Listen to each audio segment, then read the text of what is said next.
रामकृष्ण हरी. रामकृष्ण. व्यसनमुक्त युवक संघ महाराष्ट्र राज्य रौप्य महोत्सवी वर्ष संस्कार शिबिरांचं रौप्य महोत्सवी वर्ष आहे 25वे. यानिमित्त गेली 1 महिना झालं प्रचार प्रसार संघटनेच्या मार्फत चालू आहे. मी आपला राधेकृष्ण यूट्यूब चॅनल तयार केलेला आहे. यामार्फत आपले कार्यकर्ते असतील, अध्यक्ष उपाध्यक्ष, काय आपली महिला आघाडीचे अध्यक्ष असतील, यांच्या मुलाखती की जेणेकरून महाराष्ट्रातल्या तमाम नागरिकांपर्यंत आपला संदेश जावा आणि या कार्यक्रमासाठी भरपूर आणि जास्तीत जास्त युवक युवती उपस्थित राहावे हा उद्देश आहे. मी आतापर्यंत कुठल्याही व्हिडिओमध्ये गेली 1 महिना झालं ते माझ्या लक्षातही आलं नाही, पण आज जाणून बुजून मी सांगतो की हा यूट्यूब चॅनल चालू करण्याचं कारणच आहे की एक समाजकार्य करायचं आपल्याला. समाजकार्य करताना आपलं ते काम तळागाळापर्यंत पोहोचलं पाहिजे. आता कसं आहे, मीडियाचा जमाना आला आहे, आपण त्यातही मागं नाही पडलं पाहिजे. म्हणून माझ्या काय डोक्यात ते संकल्पना होती, परंतु बाची गेली 2 वर्ष झाले माझ्या पाठीमाग लागली. सारखी म्हणते की तुम्ही एवढं काम करताय, मग ते समाजापर्यंत पोहोचलं तर चांगलं आहे. म्हणून तिनं आपलं ते मला बळबळ तो यूट्यूब चॅनल काढून दिला. तर ठीक आहे म्हणलं. आता मग ते सबस्क्राईब वगैरे काय करायचं असतं ते काय मला माहीत नाही. बेल आयकन बटन दाबा वगैरे, तर ते करत चाला. काय होते, त्यामुळं हा व्हिडिओ तयार केल्यानंतर किंवा तुमच्यापर्यंत लगेच पोचला जातो, त्याचा उद्देश तो आहे. तर आज मी आपल्या व्यसनमुक्त युवक संघाचे अध्यक्ष दीपकराव वासुदेव जाधव, राहणार मळोली, तालुका माळशिरस, जिल्हा सोलापूर, यांची आज खास मुलाखत घेण्यासाठी रामकृष्ण. कारण गेली 2 वर्ष झाले ना? हो, 3 चालू. 2 वर्ष होऊन गेली. दीपकराव अध्यक्ष झालेत. चांगल्यापैकी अगदी जबरदस्त काम महाराष्ट्रभर दर महिन्याला कार्यक्रम वगैरे वर्गाचे असे ते आखतायत, त्याप्रमाणे त्यांचं काम चालू आहे. आणि त्यांच्या ह्या कालावधीतच एक सुवर्ण संधी त्यांना भेटली आणि रौप्य महोत्सवी वर्ष आल्यामुळं हा कार्यक्रम वर्गाचे असा नियोजन केलेला आहे. आमचे मार्गदर्शक युवक मित्र बंडातात्या कराडकर गेली 25 वर्ष अथक परिश्रम करतायत, रात्रंदिवस काम करतायत. गेल्या वर्षी त्यांच्या आयुष्यात एक असा दुःखद प्रसंग आला आणि आम्ही हादरूनच गेलो. परंतु तात्या म्हणजे एक वेगळं रसायन आहे हे सगळ्या महाराष्ट्राला जाणवलं आणि त्यातून त्यांनी उभारी घेतली आणि आज त्यांनी हा कार्यक्रम भरगच्च मोठा करायचा असं ठरवलं आणि त्याप्रमाणे नियोजन चालू आहे. तर आज मी अध्यक्ष दीपकजी जाधव यांना या कार्यक्रमाची जी आपण रूपरेषा आखलेली आहे, गेली 6 महिने झाले प्लॅनिंग चालू आहे. देहो या ठिकाणी 8 मे ते 15 मे हा कार्यक्रम आहे. तर हा कार्यक्रम युवक युवतीपर्यंत पोहोचला पाहिजेलच. आता हा मीडियामार्फत पोहोचतोय, नंतरही पोहोचणार आहे, पण जास्तीत जास्त युवक युवती त्या ठिकाणी याव्या या संदर्भात आपल्याशी दीपकजी जाधव थोडीशी चर्चा करतील. रामकृष्ण. व्यसनमुक्त युवक संघ महाराष्ट्र संस्था गेली 25 वर्षापासून महाराष्ट्रात काम करते आणि यावर्षी या संघटनेचं रौप्य महोत्सवी वर्ष आहे. रौप्य महोत्सवी वर्ष असल्यामुळं या पाठीमागच्या 1 वर्षापासून आम्ही या वर्षात जास्तीत जास्त युवकांपर्यंत कसं पोचायचं यासाठी प्रत्येक तालुक्याच्या आणि प्रत्येक जिल्ह्याच्या ठिकाणी युवकांची शिबिरं घेतली. प्रत्येक तालुक्यात प्रत्येक शाळेत जाऊन त्या शाळेतील युवकांना या रौप्य महोत्सवी वर्षानिमित्त व्यसनमुक्त कसं करायचे यासाठी व्याख्यानं प्रबोधनं करून त्यांना जास्तीत जास्त निर्व्यसनी कसं राहता येईल. कारण का शालेय जीवनामध्ये एकदा युवक निर्व्यसनी राहिले की आयुष्यामध्ये त्याला कोणतंही व्यसन लागत नाही, असा आमचा पहिल्यापासूनचा हे आहे, म्हणजे अनुभव आहे. आणि त्या संदर्भात आमची पाठीमागच्या 1 वर्षापूर्वी चर्चा झाल्यानंतर आम्ही या कार्यक्रमाला सुरुवात केली.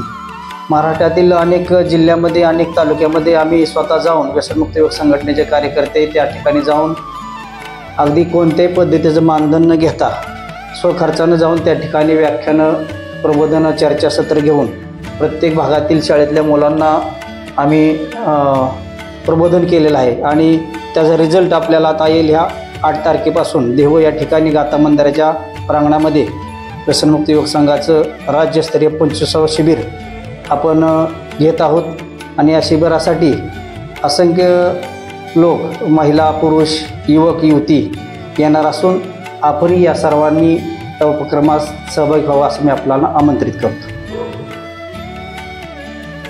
तुम्ही गेले 2 वर्ष अध्यक्ष आहात. हो, तुमच्या अध्यक्षाच्या कालखंडामध्ये जे कार्यक्रम चालले ते भरगच्च चालू आहेत आणि गेल्या 25 वर्षातही सुरुवातीला अध्यक्ष सचिन शिंदे 10 वर्ष होते, नंतर बाबाजवळ 5 वर्ष होते, नंतर आपले काळेसाहेब 5 वर्ष होते आणि आता नंतर तुम्ही. हा जो प्रवास आहे आपला व्यसनमुक्त युवक संघाचा, याच्याबद्दल आपलं काय मत आहे?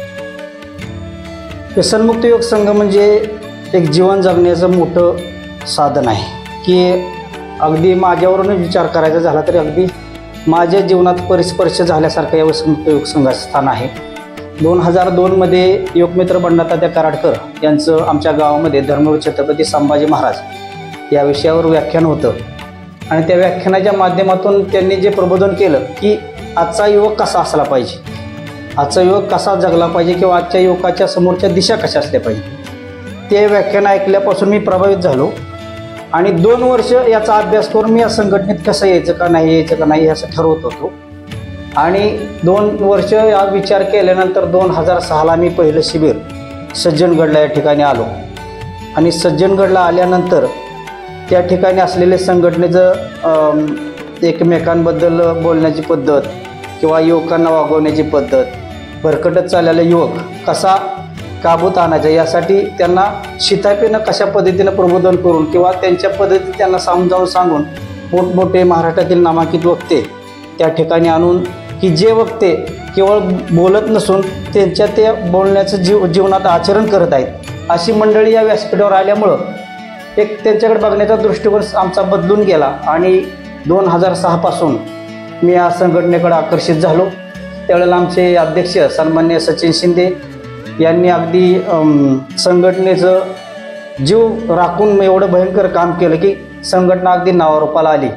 आणि त्यानंतर आमचे सातारचे जावळीचे विलासबाबा जवळ यांनी दारूबंदीच्या आंदोलनातून सुमारे महाराष्ट्रातील 29 बिअर बार आणि पूर्ण जावळी तालुका बिअर बार मुक्त केला. आणि त्यानंतर शहाजी काळे यांची 5 वर्ष कारकीर्द चांगल्या पद्धतीची झाली आणि या सर्वांचं माझ्यासमोर आदर्श असताना त्यांच्या पावलावर पाऊल ठेवून मी या सर्वांच्या मार्गदर्शनाखाली गेली सुमारे 2 वर्षापासून काम करीत आहे.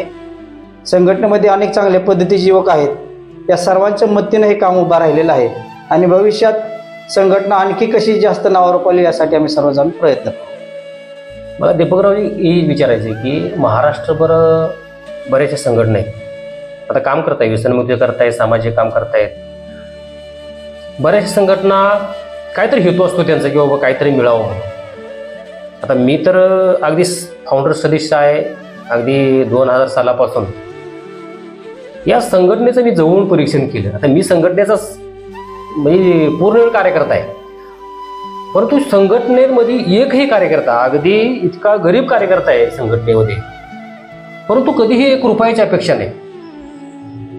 आज प्रत्येकाची परिस्थिती एवढी नाजूक असताना महिन्याच्या मीटिंगला हजर राहणं, महिन्याचे कार्यक्रम घेणं, इतर कार्यक्रम असतातच, तात्यांचे कार्यक्रम असतातच, मीटिंग असतातच, जिल्हास्तरीय शिबिर असतातच, तालुकास्तरीय शिबिर असतातच. प्रत्येक कार्यकर्ता अगदी जीव ओतून, अगदी संघटनेकडून काही 1 रुपया दिलं जात नाही आपल्याला नाही आणि समाजही आपल्याला 1 रुपया देत नाही कधी, किंवा समाजाकडून आपण 1 रुपया घेत नाही. आधी आपल्या सगळ्या संघटनेच्या कार्यकर्त्यांच्या साध्या परिस्थितीतून सुद्धा हे कार्यक्रम चांगल्या पद्धतीने आपण पाडतोय. ही जी खूबी आहे, आज तुम्ही नाजूक परिस्थितीने एवढं अध्यक्षपद सांभाळताय, ही जी शक्ती आहे आपल्याला भगवंताच्या कृपेने मिळते, याच्याबद्दल आपलं काय मत आहे? मुळातच ही जी संघटना आहे व्यसनमुक्त युवक संघ महाराष्ट्र, ही संघटना अध्यात्माचा बेस यावर तरलेली असून या संघटनेला वारकरी हा एक बेस आहे.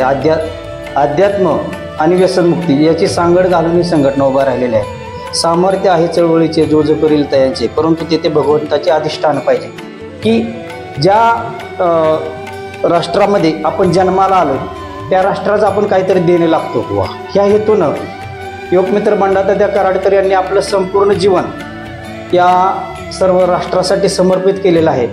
जो युवक हा राष्ट्राचा कणा आहे, तो युवक भरकटत जात असताना समाजातील इतर कोणीही त्याच्याकडे लक्ष न देता आपापल्या जीवनात मशगूल होत असलेला समाज आपण बघतोय.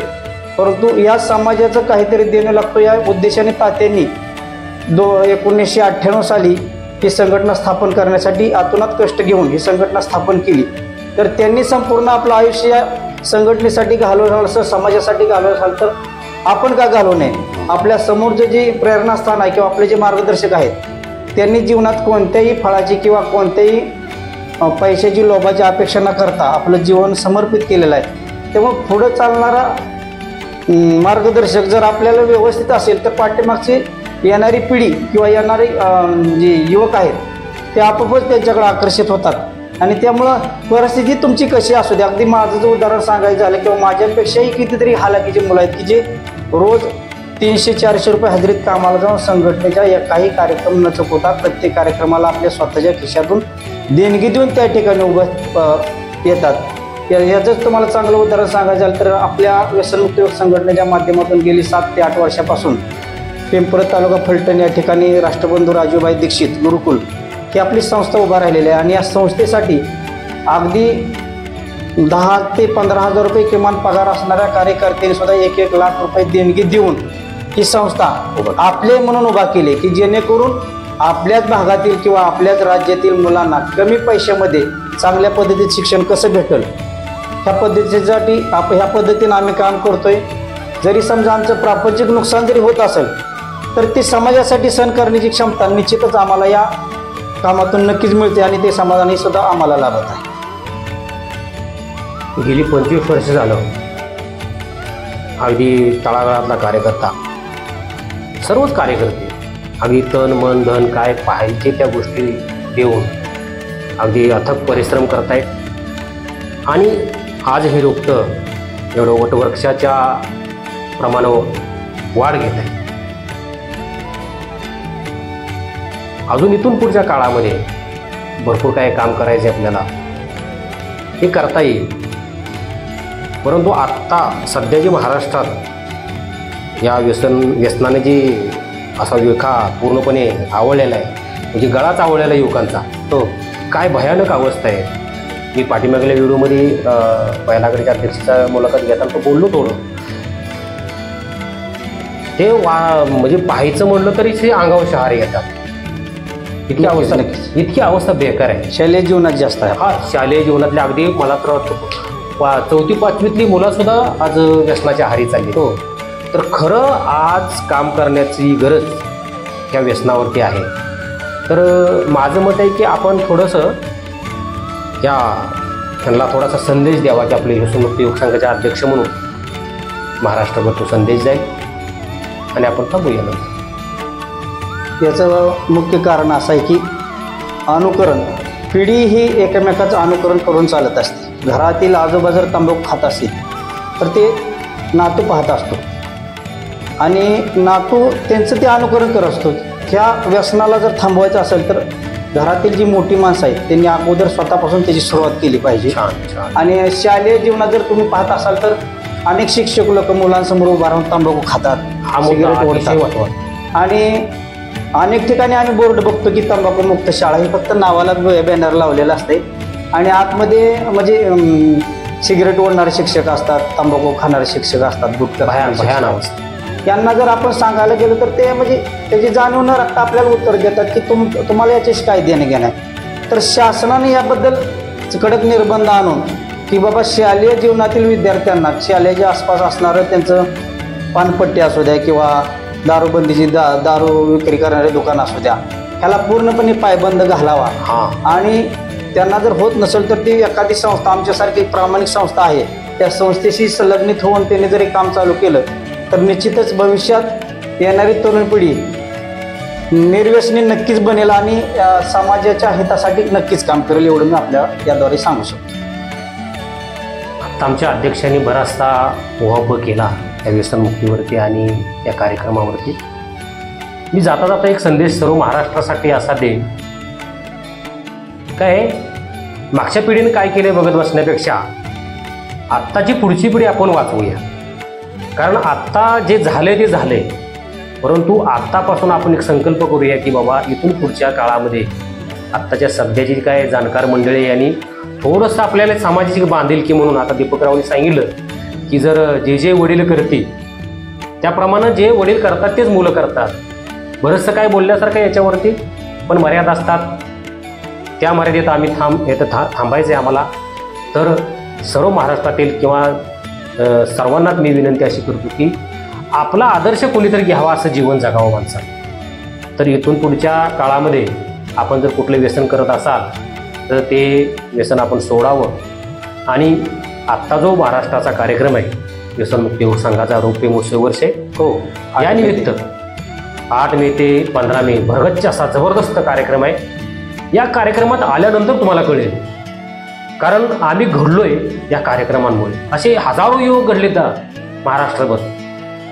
तर आमची आधी हात जोडून विनंती आहे की आपल्या सर्वांना की आपण सर्वांनी, अगदी युवक युवतींनी सर्वांनी या कार्यक्रमासाठी आवर्जून उपस्थित राहावं. रामकृष्ण हरी. रामकृष्ण.